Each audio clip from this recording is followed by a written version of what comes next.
আজকে একটা fear selling দিন গেছে। সো দেখা যাক যে আজকের এই ফিয়ার সেলিং এর মধ্যে আগামীকালের জন্য 8 তারিখের জন্য মার্কেটের কি কি সেট আপ হতে পারে, যেখান থেকে আমাদের একটা মোরাললেস আইডিয়া হতে পারে যে আগামীকাল মানে 8 তারিখ মার্কেট কিভাবে বিহেভ করবে। Let start with the data. প্রথমে আমরা ওপেন ইন্টারেস্ট চেঞ্জের যদি ডেটা দেখি, তাহলে প্রথমে যদি আমরা ফিউচারের ডেটা দেখি, তাহলে obviously FII is bearish, probe is bearish, only client is bull. And cash মার্কেটের ডেটা দেখলে আমরা কি বলবো? ক্যাশ মার্কেটের ডেটাতে ক্যাশেও হিউজ অ্যামাউন্ট অফ সেল, যেটা অ্যাজ অল মানে যদি আপনি এদের কন্টিনিউটি যদি দেখেন, তাহলে দেখবেন এরা কন্টিনিউয়াসলি সেল করে যাচ্ছে। ডিআইআই ক্যাশ মার্কেটে খানিকটা সাপোর্ট দেওয়ার চেষ্টা করেছে, 2300 কোটির আশেপাশে বাই করেছে এবং ইন্ডেক্স ফিউচারও সেল। সো ওপেন ইন্টারেস্টে যদি টোটাল পুল বাই পেয়ারের যদি আমরা রেশিও দেখি, তাহলে দেখবো যে দুটো বিগ প্লেয়ারই মানে প্রোব এবং আপনার এফআইআই এবং প্রোব দুজনেই কিন্তু বেয়ারিশ জোনেই আছে। বুল বাই পেয়ার রেশিও যেটা, সেটা একের নিচে। ক্লায়েন্ট মানে আমার আপনার মতো রিটেলার কিন্তু বুলিশ জোনের মধ্যে আছে। আচ্ছা, এবার যদি আমরা জাস্ট একটা ফিউচার ডেটাটাকে যদি লাস্ট 5 ডেজ যদি আমরা ফিউচার ডেটাটাকে একটা সিম্পল মুভিং অ্যাভারেজ করি, তাহলে একটা জিনিস দেখবো যে প্রোপ ইজ স্লাইটলি বেয়ারিশ, আর এফআইআই ইজ হিউজলি বেয়ারিশ, আর আমার আপনার মতো ক্লায়েন্ট ইজ হিউজলি বুলিশ। আচ্ছা, যদি আমরা ডেটা নিফটির ক্ষেত্রে দেখি, তাহলে নো ডাউট নিফটিতে মেইনলি শর্ট বিল্ড আপ হয়েছে, both for Nifty, bank Nifty, mid cap Nifty, সবার জন্যই। এবং সব থেকে আশ্চর্যের যে ব্যাপার, সেই ব্যাপারটা হচ্ছে যে মানে নিয়ার ফিউচার, নেক্সট ফিউচার এবং মানে থার্ড মান্থের যে ফিউচার, প্রত্যেকটা ফিউচারই কিন্তু heavily short build up generate হচ্ছে। This is a point of concern for the market.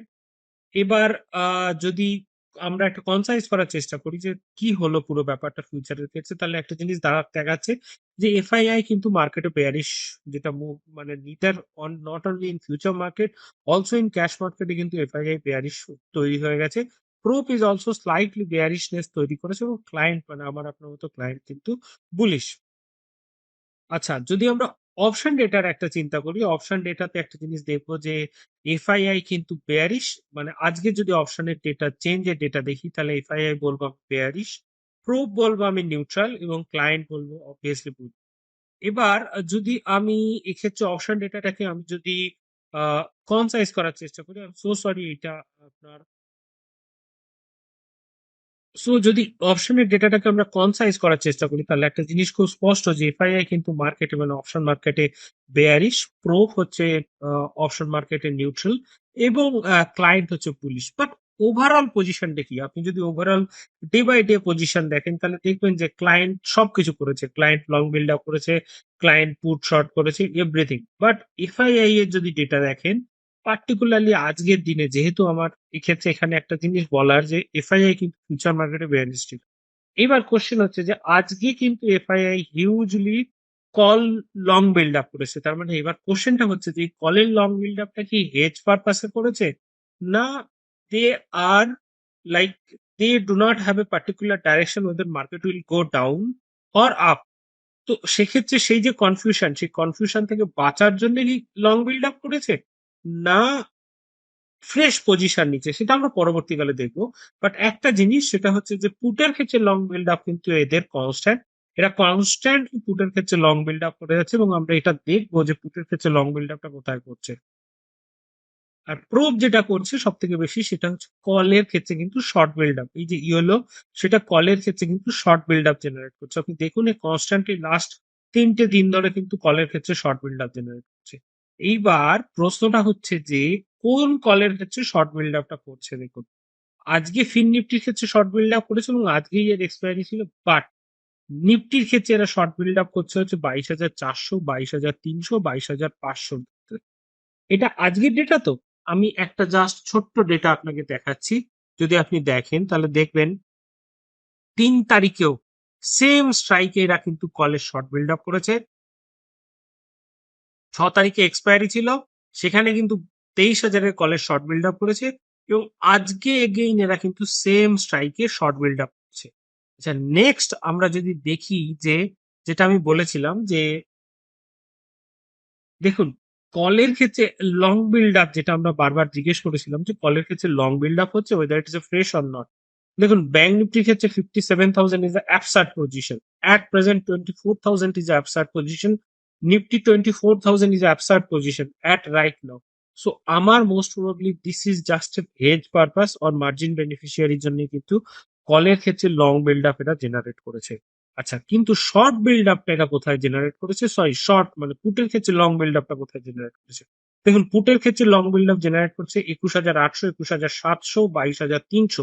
Deep in দা মানিতেও কিন্তু এরা লং এর বিল্ড আপ জেনারেট করছে। তার মানে most probably market will slide down at least 22,000 এখান থেকে।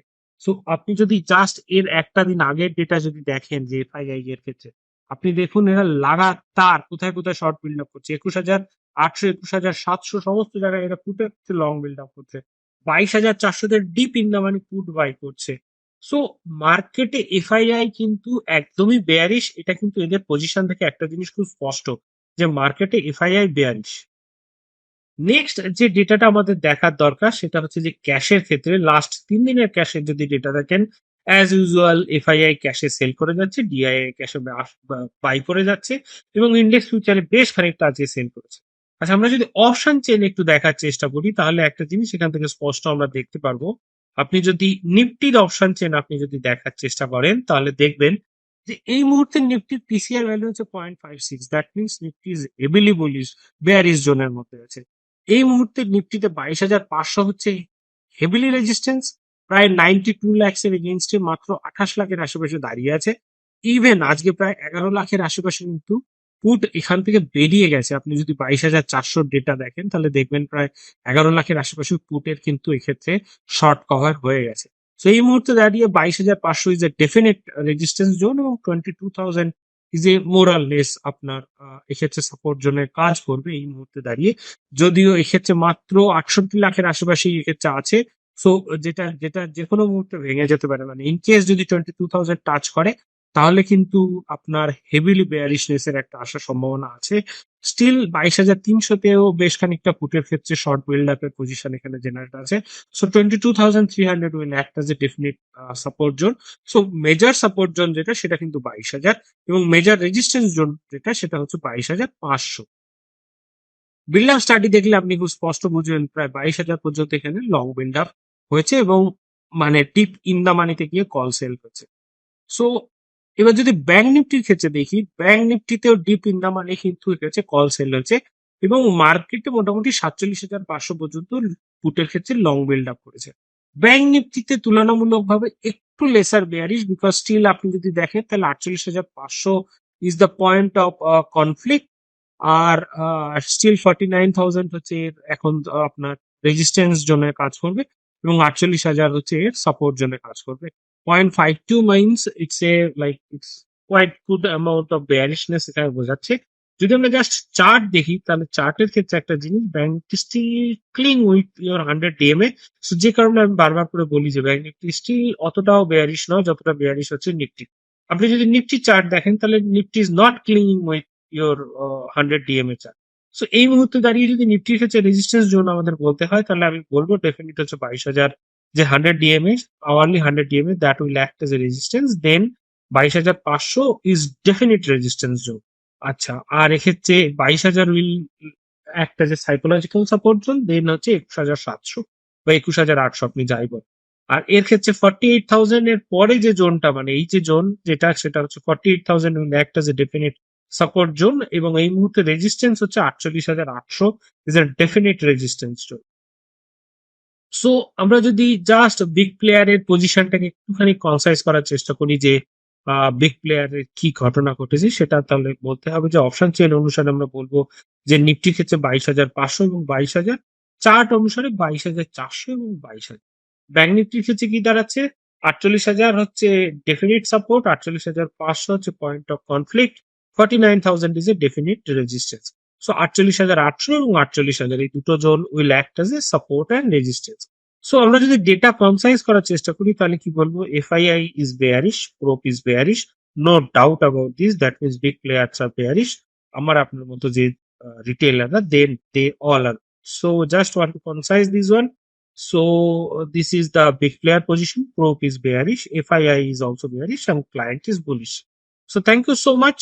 If you like our video, then kindly subscribe our channel as well as kindly share with your friends so that we can enhance our knowledge by discussing with with all you guys. Thank you so much for live updates. Kindly follow us in X and as well as Facebook.